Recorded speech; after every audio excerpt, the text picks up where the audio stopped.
Hello everyone. It's an honour and privilege to welcome you all to this reading and event tonight, Poetry as an Act of Resistance.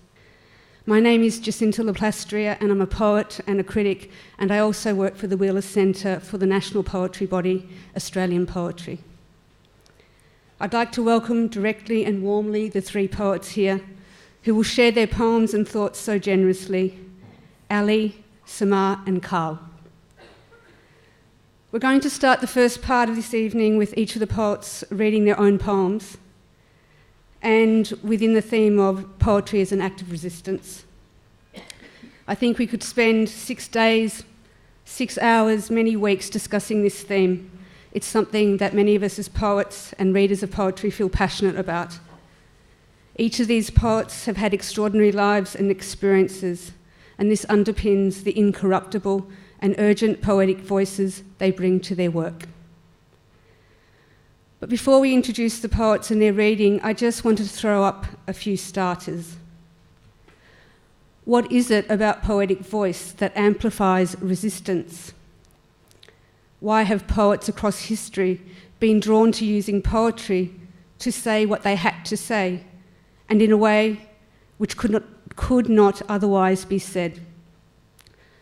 And in this distilling, they often speak of the most traumatic and lacerating of human and cultural experience, their own and or others. Is it true that poetry has a special quality that Alan Loney, the Melbourne poet, wrote about recently? The poem is the last unparaphrasable chunk of language left to us. I think that's a really important question about the essence of poetry. Across history, there have been many well-known poets writing as resistance forces and dissidents: Paul Celan, Anna Akhmatova, Ujuru, Yanis Ritsos, Nazim Hizmet, Mandelstam, Mahmoud Darwish, Miroslav Holub. These poets all used the concentration in language that poetry demands to write poems that are not only of their times. These poems also act for us as auditors, as those which remember what is truthful. These poems outlive tyranny. We also have in this modern day the blistering witnessing of poets such as Lionel Fogarty, who's in the audience this evening.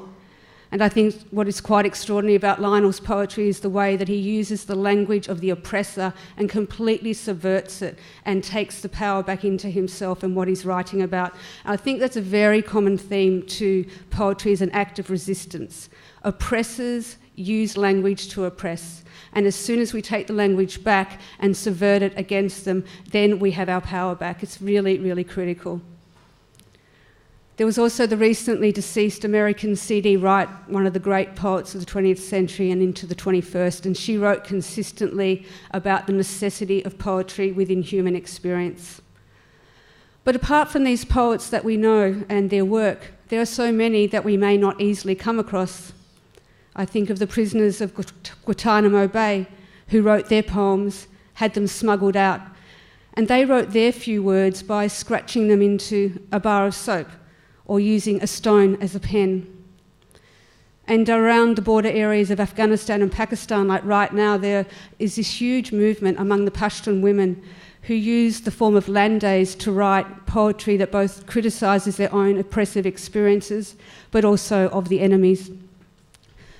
They read these poems to each other in secretive gatherings. Some have died, and they suffer other terrible risks to do so.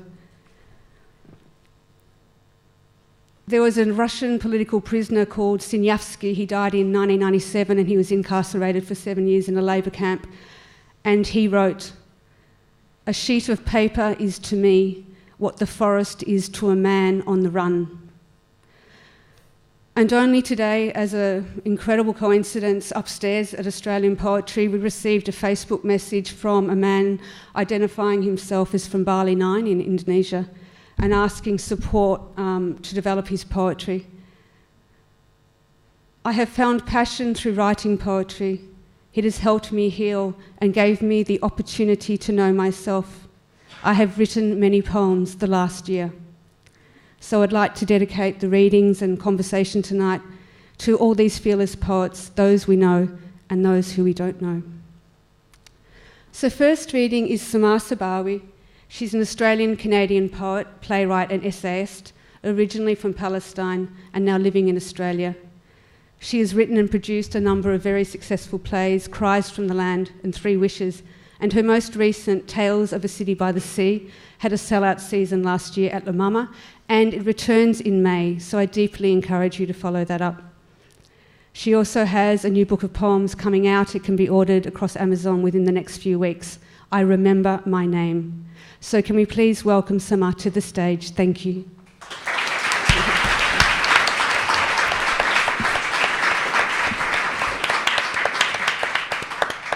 Thank you, Jacinta, and thank you everyone for being here. It's an absolute honor for me to be on this panel. I'd like to begin by acknowledging the Wurundjeri people, the original owners of the land, and pay my respects to their elders, past and present. From one Indigenous person to another, I am absolutely thrilled to be here with Ali as well. The first poem is called Trapped Outside the Cage, and it's a poem that I've written in 2014, right after the 51 days of bombardment of Gaza City. And it starts with a sentence that I have actually lifted out of a poem my father wrote 35 years earlier, at a moment of time when he realized that no matter how far he traveled and how much distance he put between him and Palestine, Palestine inhabited him like anxiety. So this poem is called Trapped Outside the Cage. Gaza inhabits me like anxiety. She bends and stretches, filling the spaces around me with her constant presence. She refuses to be reduced to memories or to fit into a cliched existence. She insists she is more than childhood recollections of my parents teaching me how to dip my bread in olive oil and doka, more than bedtime stories of orange orchards and majestic olive trees, more than the scent of meramia tea and the burning taste of hot chilies in my mouth. Gaza is more than the loving embrace of 1,001 uncles and aunties, more than warm sahlab on cold winter nights and sweet crushed ice in the summer breeze, more than streets named after martyrs and heartbroken houses crammed in refugee camps along the sea. Gaza is more than kind, gentle faces I love, smiles and zaghrutas at greetings, and endless, endless tears at goodbyes. Gaza is more than the sum of her parts, but all of her parts are the sum of me. Gaza is where I belong. Though my feet have hovered above the ground for so long, uprooted, disconnected, Gaza grounds me. Uninvited, she accompanies me through the twisting and twirling paths of life. She crashes into me and crashes in me. She watches me constantly and judges me for engaging in light-hearted conversation. She frowns when I laugh about silly, inconsequential life events. She turns her back in protest when I complain about normal things because she yearns for normalcy. And she is an infliction. She sits beneath my skin and crawls through my veins. I feel spasms at times at the strangest of places. At a school function for my son, Gaza dragged herself along, uninvited, broken, and undone. My happiness and joy tainted by guilt, I started to think of boys my son's age, wearing my son's features, carrying my son's name torn to pieces, before finishing their school year. Gaza is collective trauma that reverberates across the sphere. She is sleepless nights and early mornings, staring into my computer screen as if it were a lifeline. She is blurry vision as I reach for my glasses and my laptop to check who made it through another night of bombing in Palestine. She is the obsession of wanting to know the names of those who were killed, praying there is not a familiar one. She is hearing bombs explode on Skype, then saying goodbye every time as if it were the last one. And she is more more than resistance and heroism, more than the romantic notion of defiance and resilience. She is also despair. She is the sobbing and trembling voices who pray to die rather than live and endure another day of suffering. She is real, cruel, and unwavering. She is life and death beyond the slogans, the factions, the propaganda, and the politicians.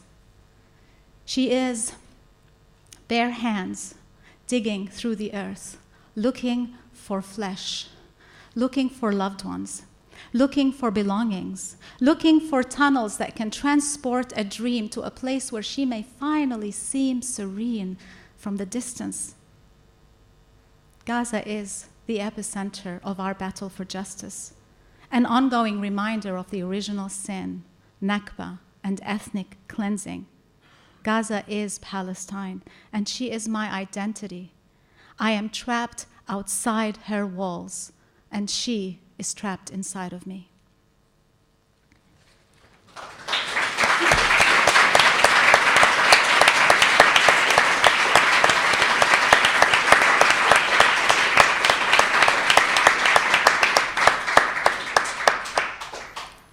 Thank you.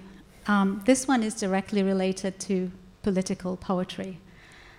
And it's drawn from my experiences trying to speak and write to the media about Palestine and always being corrected on the kind of language I'm allowed to use, because the language I use is apparently too strong. I've been down this road before.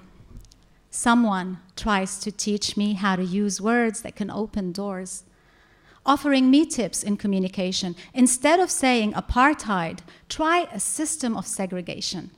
Downplay the Nakba and focus more on the occupation. And if you're writing a statement, be sure you start each paragraph with clear support for the two-state solution. And don't forget to end it with a Hamas condemnation. Words. I stand dispossessed. No Congress behind me. No statesmen surround me. No lobby to breathe hellfire, no media eager to appease, no three-ring circus of intellectual jesters, academic clowns, and policy experts who truly do not see the big elephant in the tent. No legal acrobat stands for me on a thin rope of decency. No politicians juggle oppression and human rights on my behalf. No trips to boost careers for MPs and their wives. No propaganda movies, no radio broadcasts, no myths, no lies, no Hasbro nights, no army, no country, not even one leader to believe in.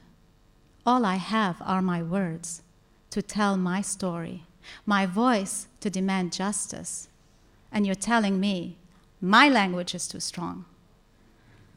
I think I'll stop here.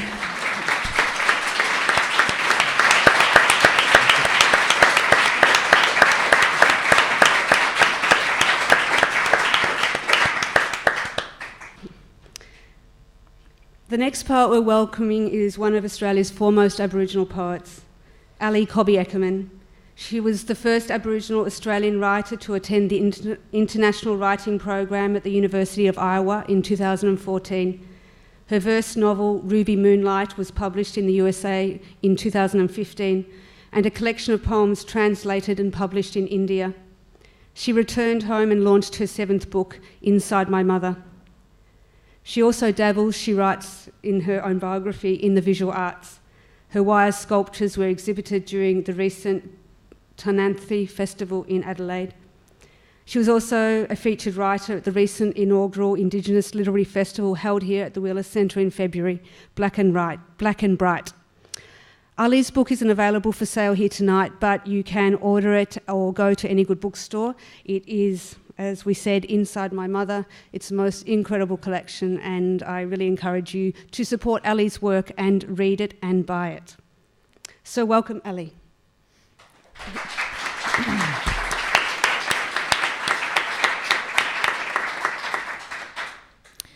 As some of you may know, I'm a survivor of the stolen generations. My mother didn't grow up with her mother, I didn't grow up with my mother, and my son didn't grow up with me. This collection, Inside My Mother, which does feature one of my wire sculptures, are the poems that I wrote after my mum passed away, and in a very short time of 15 years, I'd gone from finding my family to being the matriarch, and that was quite a challenging, emotional time. So I'm going to read from inside my mother tonight. Bird song. I'm going to put my glasses on. Bird song. Our birds fly on elongated wings. They fly forever. They are our spirit. Our bird song is so ancient, we gifted it to the church.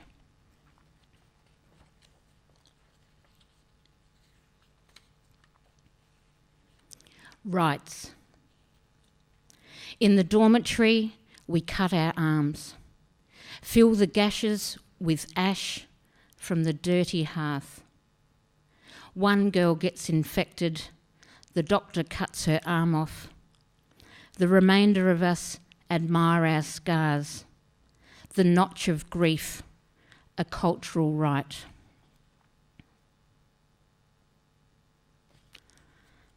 I can't stop drinking, I tell you true, since I watched my daughter perish. She burnt to death inside a car. I lost what I most cherished. I seen the angels hold her as I screamed with useless hope. I can't stop drinking, I tell you true. It's the only way I cope. I can't stop drinking, I tell you true, since I found my sister dead. She hung herself to stop the rapes. I found her in the shed. That rapist bastard still lives here, unpunished in this town. I can't stop drinking, I tell you true, since I cut her down. I can't stop drinking, I tell you true, since my mother passed away. They found her battered down the creek. I miss her more each day. My family blame me for her death. Their words have made me wild. I can't stop drinking, I tell you true, 'cause I was just a child. So if you see someone like me who's drunk and loud and cursing, don't judge too hard, 'cause you don't know what sorrows we are nursing.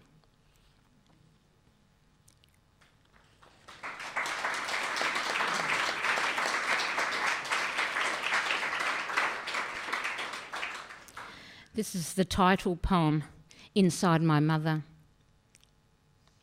My mother screams as I touch her hair, attempting to brush away the coarseness with my hands, to entwine twigs filled with leaves into her locks, a tiara of green to soften her face. And our tears dry now, my mother is frailing. She talks only to those who have gone before, no longer seeing my love, no longer needing. And the wailing bursts from her mouths as she sinks to the ground, her mother the earth, my mother the dying, throws sand in her face, tasting the grit in her mouth, and wailing louder, throws herself forward, pushing her breasts into the softness of the earth, her mother, and my mother the dying, crawls down into that final embrace, her conversation incoherent now, as if like a child she is practicing words for the lifetime to come. And the syllables loud and guttural spill over the sand, her mother the earth. And I walk away leaving her there in that cradle, safely nestled in the roots of that tree, safe in her country, our solace, her grave. Lyrebirds. Meet me at the river where the lyrebirds hide. Maybe we will catch a glimpse of them. Maybe. Hold me in that place where shyness and lyrebirds meet. Maybe the tangle of thorns will retreat. Maybe. Touch me softly, oh so softly.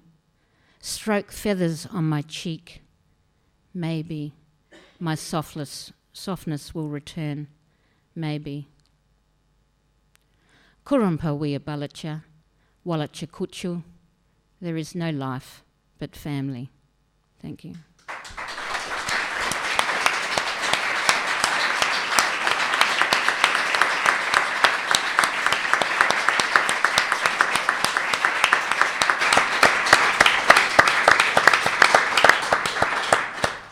Thanks, Sally. The third reader and poet is Carl Locko, a 25-year-old former gang leader who has turned his life around by drawing on the experiences and extremes of his youth. He's now an influencer and activist in the UK, and as a poet, musician, writer and public speaker, he speaks regularly and writes about leadership, inspiration and courage, traits he discovered in himself when caught up in the riots of 2011 in London. I encourage you to go to his TEDx talk in London, Leading and Leaving the London Gang World, a journey he describes as going from crawling to flying. And it's a talk he introduces with the poem he's going to read tonight, Butterfly Poem. He's also, you can connect with him directly on Instagram, Carl_Locko, and there's quite a lot of connections and links to Carl on the internet. His current visit to Australia is hosted by Igniting Change, a Melbourne-based, deliberately small charity, that I guess channels change.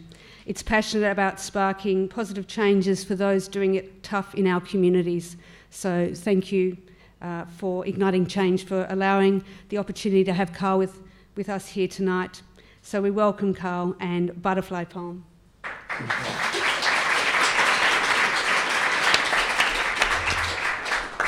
Thank you, Melbourne, for having me. It's a great first trip.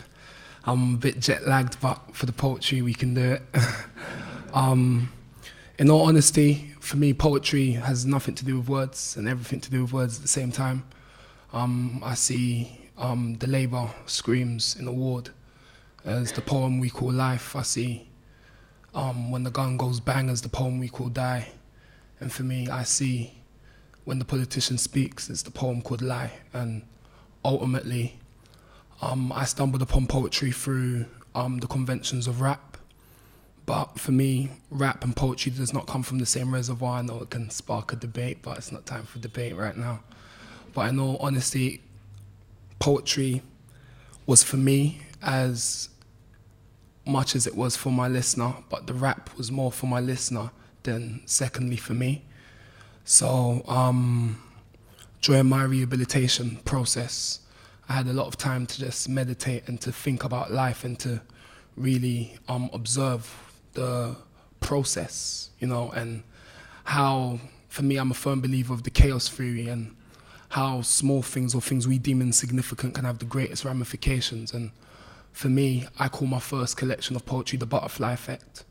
And yeah, so I try to articulate what happened to me. I am a firm believer of love. I believe that I was saved by love, I was changed by love, and now I worship love. And for me, love is tangible. And I try to get that across, but it's hard, but the poetry helps me. So this poem's called The Eyes on the Butterfly's Wings.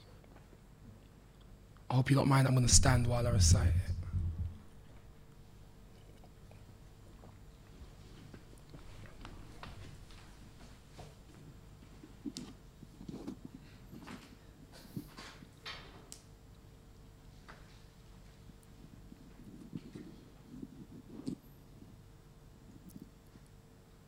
Have you ever seen the eyes on the butterfly's wings?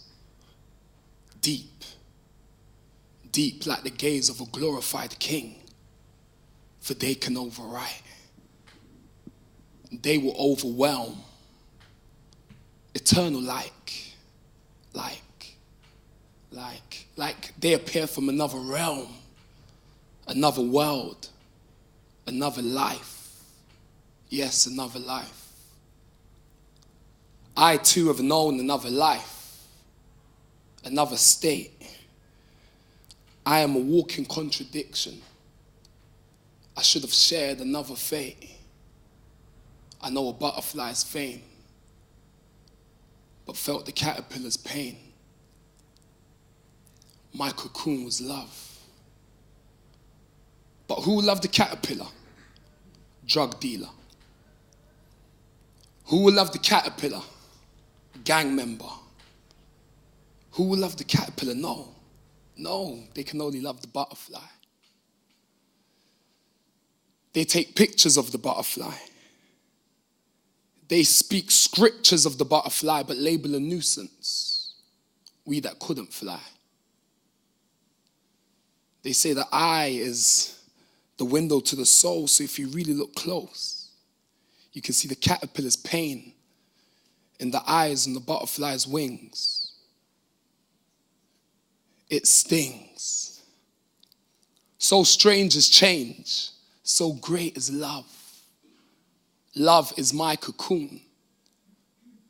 Change is not a contemporary art, nor is it a recent trend, for the butterfly has been from the era Eocene, so that means for 50 million years it's been standing as a proof that change is real and that change will come. So I say cocoon to the sky, for the butterfly is proof that the old me can die so that the true me may live. So now the wingless has wings, but it took a while. Metamorphosis, it took a trial. It took a hug. It took a kiss. It took a smile. But let the truth be told, this day, that this caterpillar was a butterfly all the while, just in need of that cocoon. Thank you very much.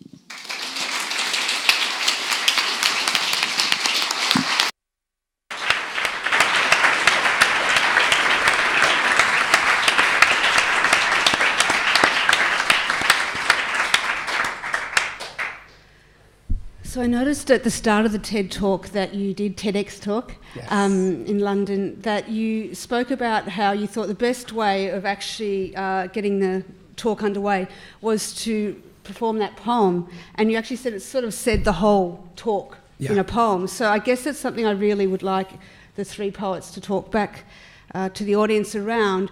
What is it about poetry that does create something that is essential and unparaphrasable, as I spoke about, that distills an experience? I mean, can you speak to that for what the butterfly poem has come to mean as an emblem of this incredible journey of many years now?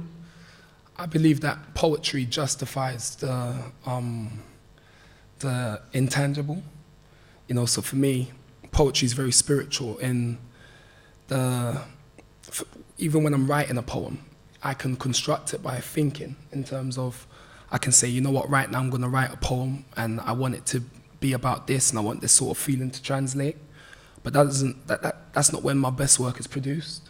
It's when there's like a creative blur that I feel kind of fall upon me, and then at that moment it's like there's a channel, and then I can kind of like just release. And I wrote the butterfly poem in about 10 minutes. It was very close to possession, you know, and for me, I believe I'm able to articulate a struggle and a journey that I can't do because the human like language doesn't give me what is sufficient to really paint what has happened, you know. So I feel as if words, when it enters that medium of poetry, the words transcend from just normal words that we use in books to something that's a lot more potent.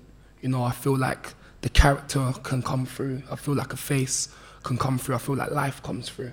So for me, poetry has a way of describing the indescribable. So do you want to talk to that idea, Ali or Samar, of it being like a medium? I really like that idea of force that you experience almost directly from other areas of consciousness that normal everyday language doesn't work with. Absolutely. Yeah, look, for me, in my own experiences, the poetry has been able to transcend the political and cut through all the ideological, political stuff straight to the human, really, to show the humanity of a people.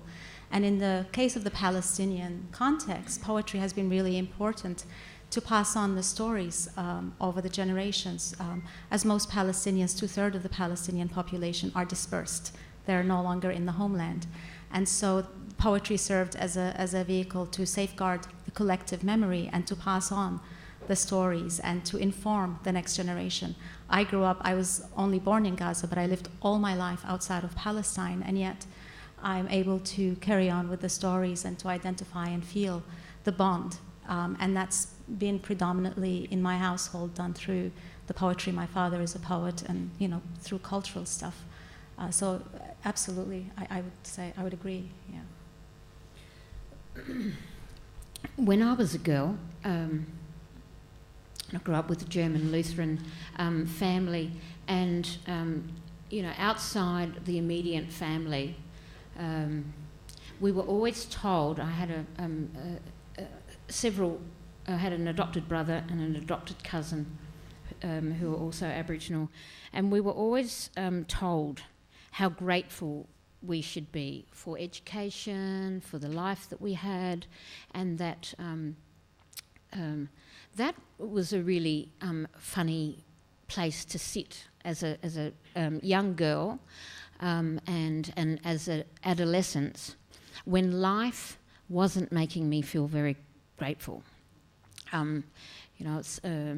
I'll say this because this is a common story for many of us stolen generation girls.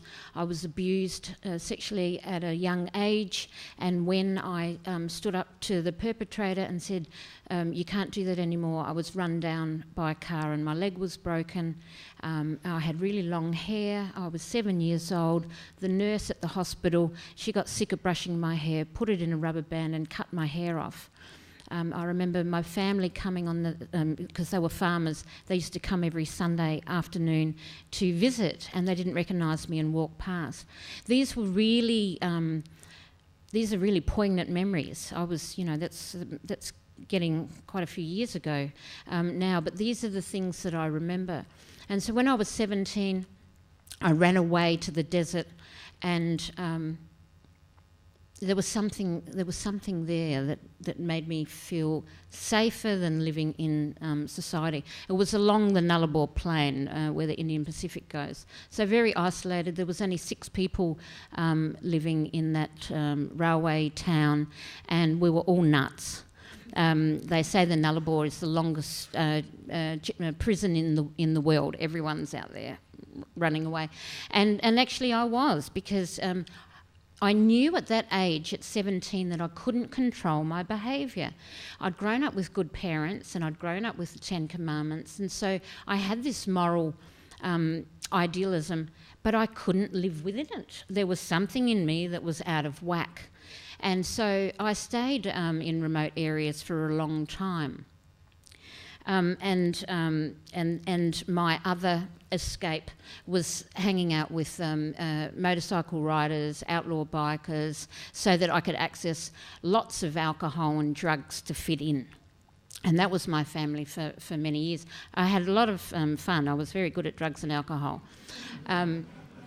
Until the evening where a big motorbike crash, and I damaged both of my knees. I was in hospital for about 5.5 months and 2 years to learn how to walk. And all of a sudden I realised I couldn't run away from myself. That was the significant point in my life.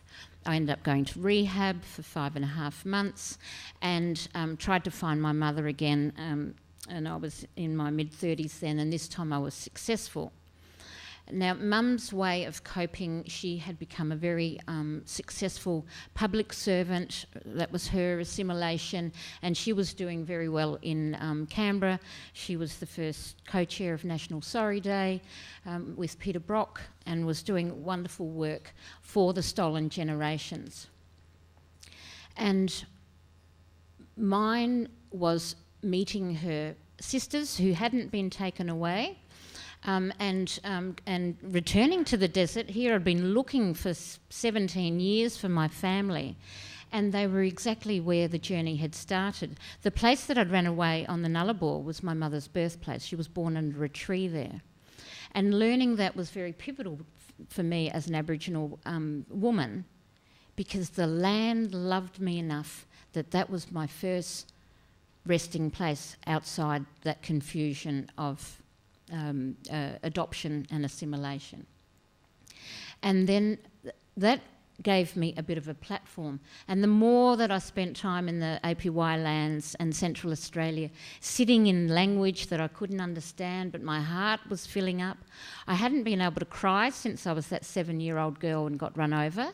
So that had been a very, very long time. Even when I ripped my knees off or my legs apart, I still couldn't cry. That's how broken I was. And so when the old ladies and the traditional healers saw me coming across the desert with a semi-trailer load of baggage, they were all laughing and laughing because they had the skills to heal me, and I'd made it with 5 minutes left of my life. And so began my poetry journey. And the poetry came because all of a sudden I was in my truth. I was in a culture that hadn't been broken because it was in Central Australia and Captain Cook couldn't sail his boat there. We were dancing, the landscape, all our jukapa was all around us, you know, all that not knowing of being in the desert was now, the book was unfolding. And it was such a magnificent healing. But more importantly, it was the healing in myself.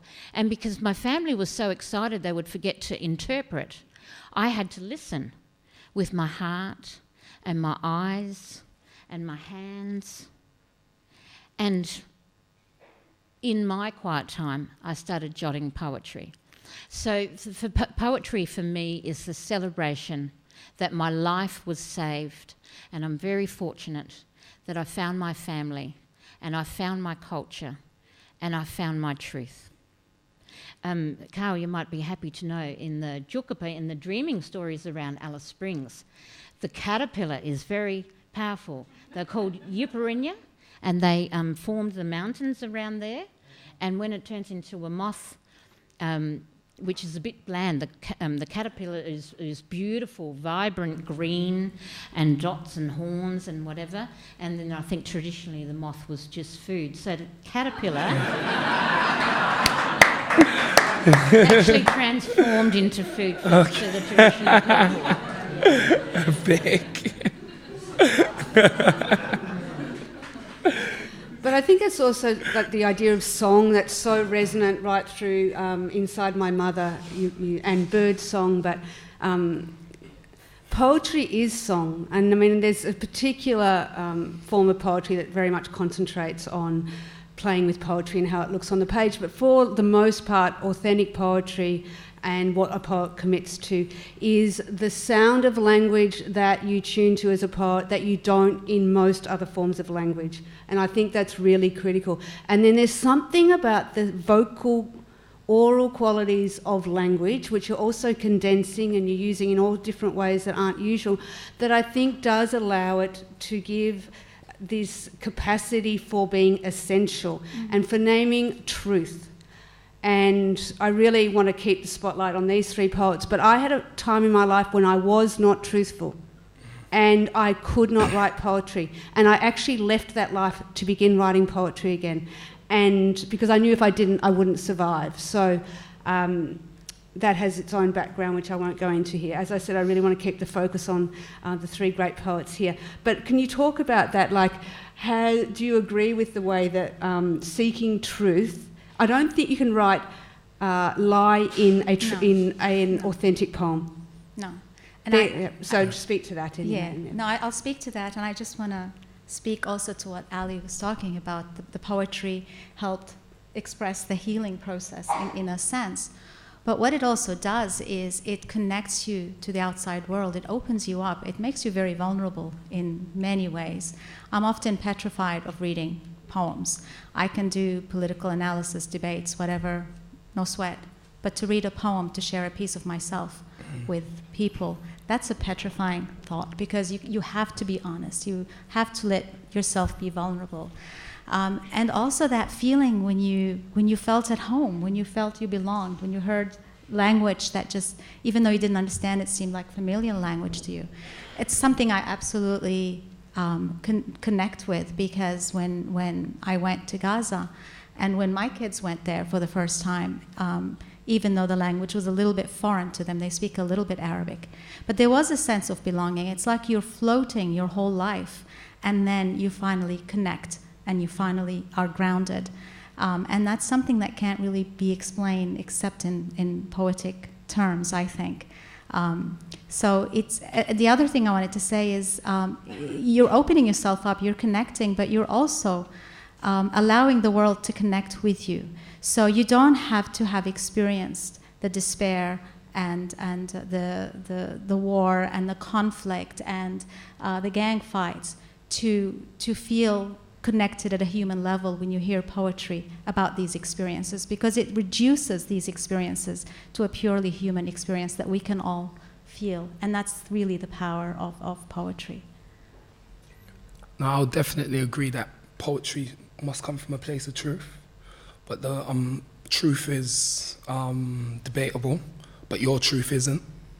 If it's your testimony, it's what you have uncovered, then you own that. It's not really up for public debate, you know, but what it is up for is judgment and scrutiny, in terms of someone will objectify and really kind of like dissect and lay their autopsy upon your revelation.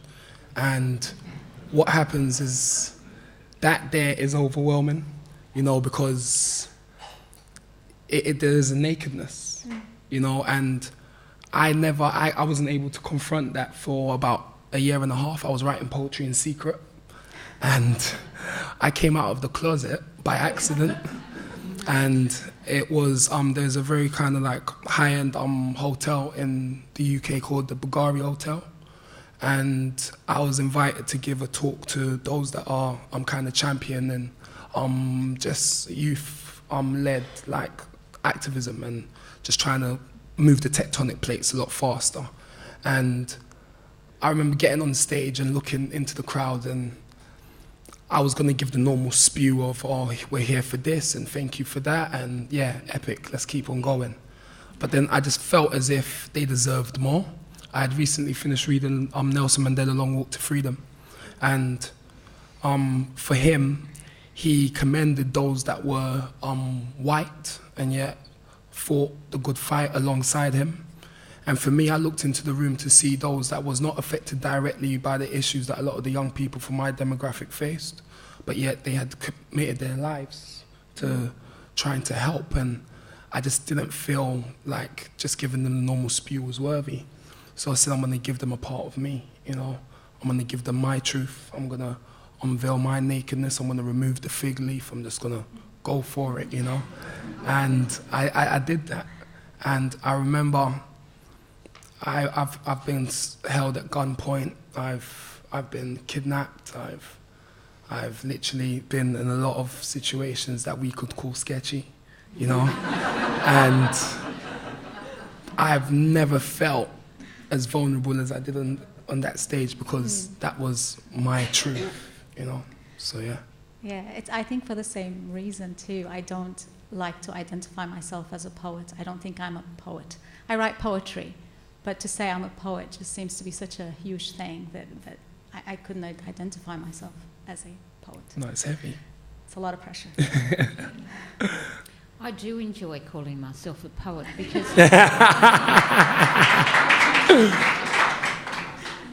the privilege of travelling the world has allowed me to meet with many other Indigenous people. And because it's such a traditional and ancient art form, I believe.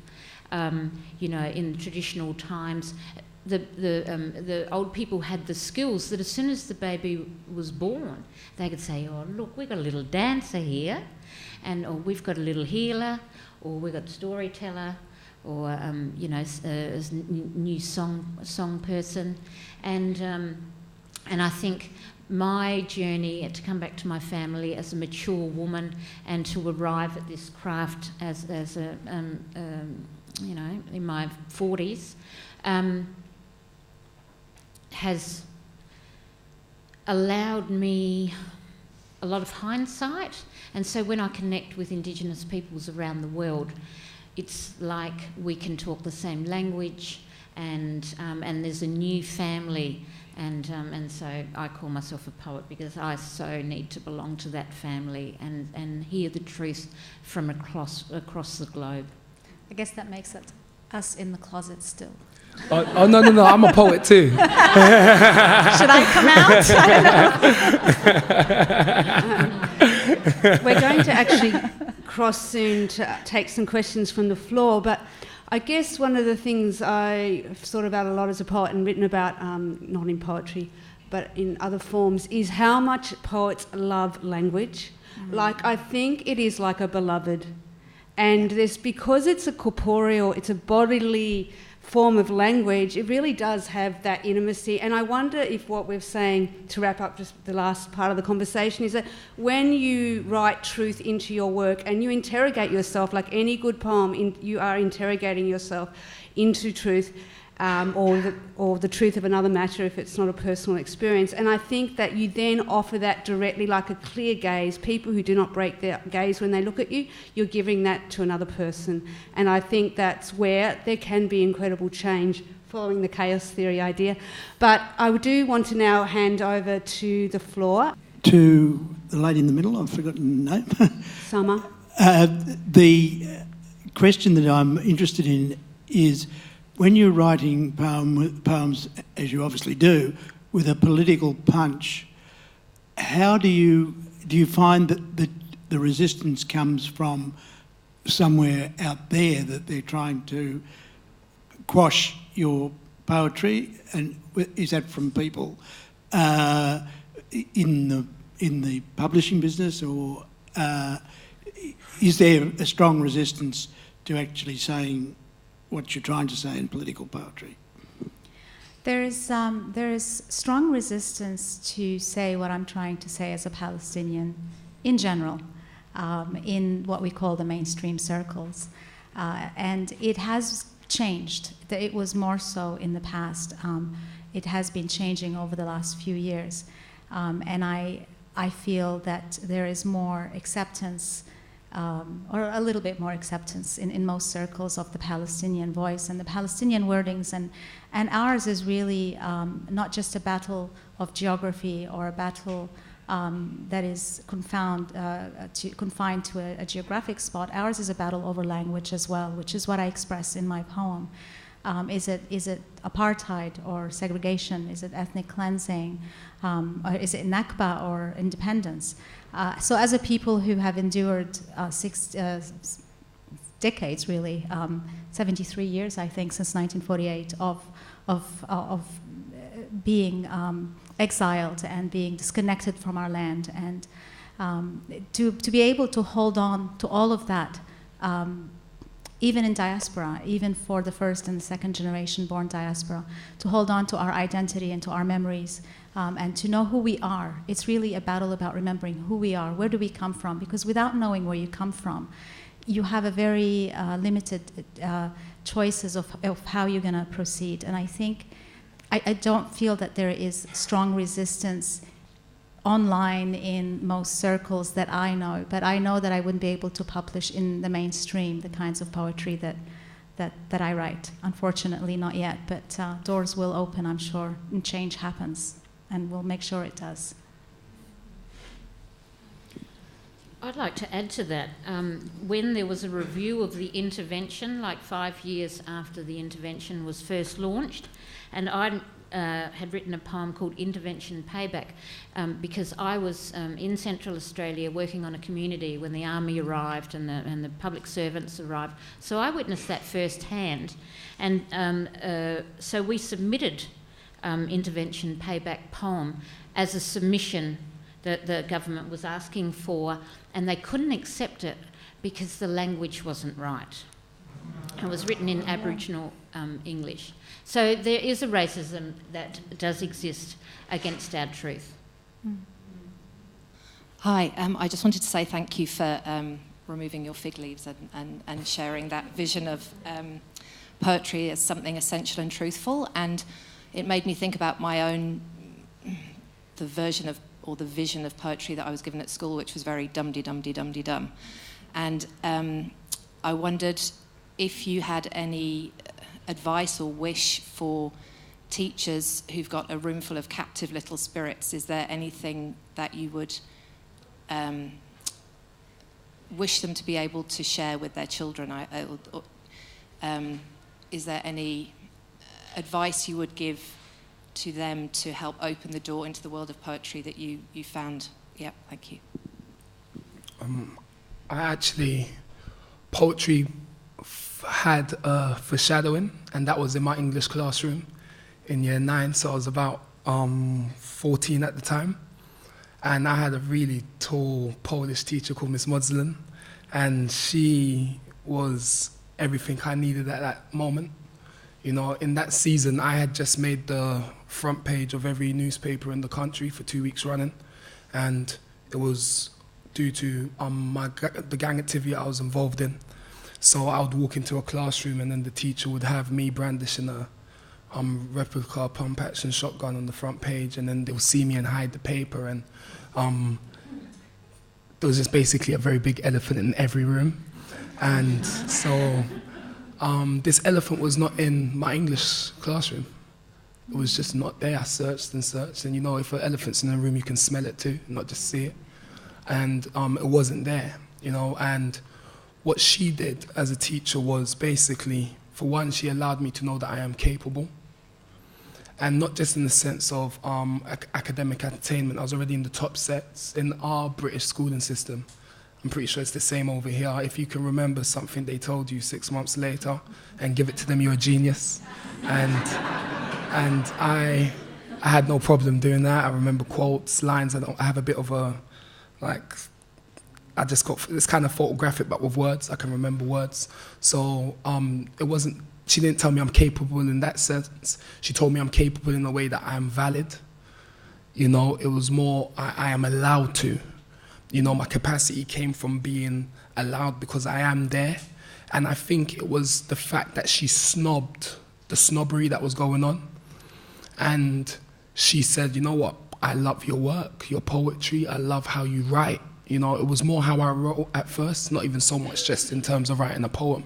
And she said, the way you write, could you write a poem? And I'd write her a poem, and she'll be like, wow, this is brilliant. I'm not sure if it was brilliant, but she basically took it in, and she saw me, you know. So I think by just allowing students to be seen, you know, because if they're then able to be seen, and then they're seen in a way where they're not being judged, then they're going to be more forthcoming with their truth. And we know that poetry is about truth and your truth. So I feel just by giving the students that license, you know, so yeah. You know, I was thinking in the TED talk, Carl talks about how so many times he's been asked why he became a gang member and then a gang leader, and he said there's all these PC and other reasons you can go to, but actually it was ambition. And I'll just paraphrase, Carl was doing very well in the academic system. He came from an academically focused family, and he started to want to inquire outside those boundaries, and this led to your involvement then with the gang world, where he wasn't just content to be a member, he wanted to be a leader. And I guess I can link that both to Samar and Ali's stories. There's something about poets where they are either prepared to step into incredibly difficult territory, which many people would be too afraid to inhabit, or life drags them into there in terms of the stories that Ali has told us, Samar's family background, Carl's background. I have my own sources in that. So you're dragged in there, you have to work out a way. And I think that you'd be pretty hard pushed to find a poet who's committed, so as a poet, and working very hard at what they're doing, who hasn't had some horrific connection or been connected to a horrific experience that they then need to try and survive and make sense of. And so we're just about out of time, but I would like just to ask a final question to the three poets about, it seems ludicrous to imagine that poetry can change the world. It has a small audience, it often suffers great prejudices, but I really accept Carl's theory that of the chaos theory, that you can be sitting on a mountain and send a thought to someone on the other side of the world, and it literally sets off a chain of events. So one person living in their truth, another person living in their truth, connecting that truth to other people is one version of the effects of poetry. But I'd like to know, just each of you quickly, can how does a poem change the world, or are you not interested in those ideas? No, I'm definitely interested in that, and I think I'll go even past that and say that not only can it change the world, but it has changed the world already. I feel as if, like, even if you read a lot of texts or speeches that we know, like I Have a Dream or Psalms within the Bible, very kind of significant expressions have been delivered poetically, and they carry so many weights. They've changed cultures. You know, they've allowed others to embrace notions that they once rejected. And for me personally, poetry has changed my world. So it depends on what we define as the world. So I feel as if I am a living epistle that poetry can change the world. You know, so yeah. Ali, do you? I think from great tragedy comes the truth. But also I think, you know, in the modern world, we've got rid of so many rituals, especially from a traditional point of view. And maybe in that process of tragedy, we learn, like old rituals were built to teach us certain things. And I also had one really good teacher. She used to give me impositions. I had to write a lot of impositions, but at the end of the year, when our time in English had finished, she said, "Ali, I really want you to know I didn't give you the impositions because you were naughty. I gave you the impositions because you're a really good writer." And I've had the privilege to meet with her. I named one of my characters Miss Williams, and it was nice to give back because she gave me a good memory instead of those bad memories. If I can be so, I would like to finish with this poem. It's short, but I think it's a metaphor for what we're saying. This also is called Birdsong. Life is extinct without birdsong. Dream birds arrive at dawn. Message birds tap windows. Guardian birds circle the sky. Watcher birds sit nearby. Fill my ears with birdsong. I will survive. Thank you, Ali.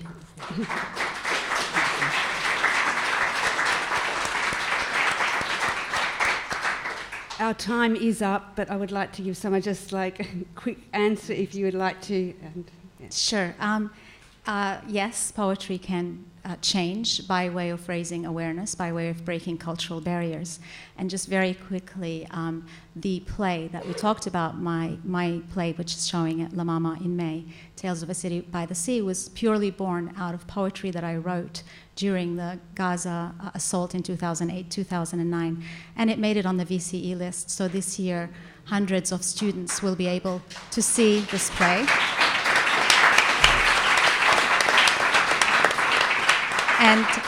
And to break through cultural barriers and to learn about people on the other side of the world. So yes, for poetry.